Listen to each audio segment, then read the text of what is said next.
দাঁড়িয়েছে আমাদের সেনাবাহিনী সদস্য বর্তমানে দেখা যায় খেলায় চলছে লুকোচুরি। দর্শকবৃন্দ, আপনারা একটু শক্ত হয়ে খেলা উপভোগ করুন। এইভাবে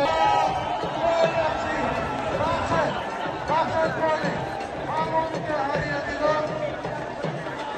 কোয়ার্টার ফাইনালের আরেক বিজয়ী রাশেদ মল্লিক। তিনি আবার সেমি ফাইনালে উঠলেন। কোয়ার্টার ফাইনালের গুলিগুটির খেলা শুরু হয়েছে। দেখতে পাচ্ছেন অভিজ্ঞতা, শক্তি, কৌশল এবং পরস্পরের দৃঢ়চিত্ত, এটি মূলত আজকের আমাদের এই খেলার মূল মন্ত্র। লড়াই